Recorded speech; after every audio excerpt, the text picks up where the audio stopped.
प्रकार सुंदर विचित्र वस्त्र लाकर सीता जी को दिए और प्यारे वचन कहकर सत्कार किया, जिस प्रेम का वर्णन नहीं किया जा सकता। सिया राम।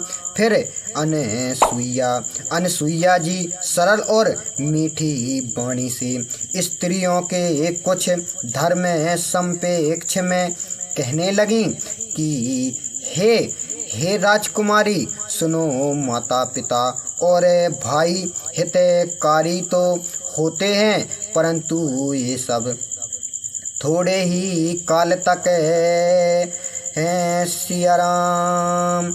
हे वैदेही, अपार दान देने वाला तो पति है, वह स्त्री महानीच है जो पति की सेवा नहीं करती है। धीरज, धर्म, मित्र और स्त्री, इन चारों की विपत्ति के समय में परीक्षा होती है। सिया राम। बूढ़ा, रोगी, दरिद्र, अंधा, बहिरा, क्रोधी और अत्यंत दुखी, ऐसे पति का भी अपमान करने से स्त्री यमलोक में अत्यंत दुख पाती है। सिया राम। स्त्री के लिए एक ही धर्म, एक ही व्रत और एक ही नियम है कि कर्म, वचन और मन से पति के चरणों में प्रेम करे। वेद, पुराण और संत ऐसा कहते हैं कि संसार में 4 तरह की स्त्रियां होती हैं। सिया राम। हे सीता, चित्त लगाकर सुनो, उत्तम, मध्य, नीच, लघु, सब समझा कर कहती हूँ, और जो आगे सुनेगी वे भी संसार से तर जाएंगी। सिया राम। उत्तम स्त्री के मन में ऐसी बातें रहती है कि पति के सिवा संसार में दूसरे पुरुष 100 में भी नहीं हैं।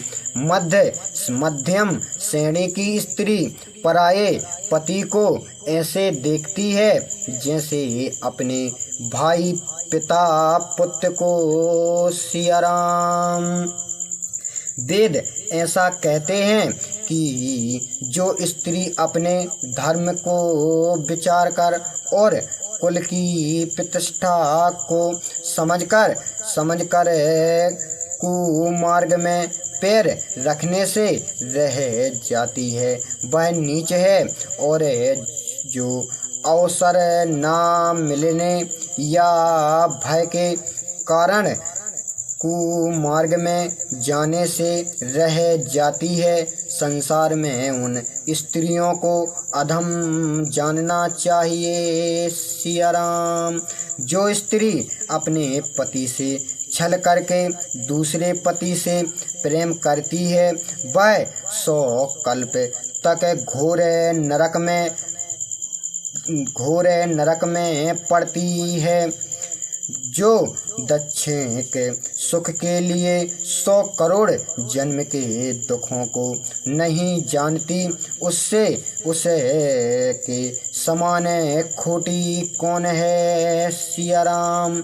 वह स्त्री बिना श्रम ही परम गति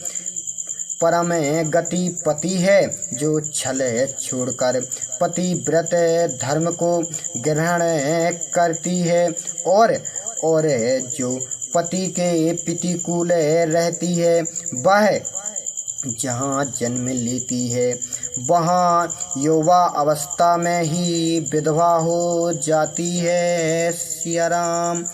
स्त्रियाँ स्वभाव से ही अपवित्र हैं, परंतु पति की सेवा करने से शुभ गति को प्राप्त कर लेती हैं। चारों वेद उनका यश गाते हैं।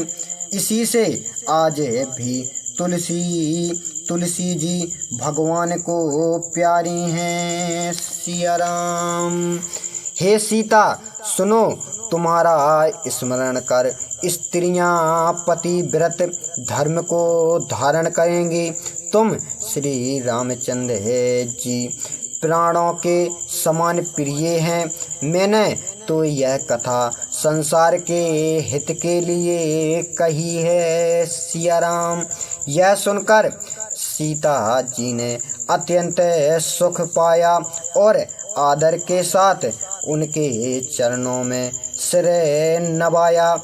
तब कृपा निधान श्री रामचंद्र जी ने मुनि से कहा कि अब आज्ञा हो तो दूसरे वन में जाऊं। सिया राम।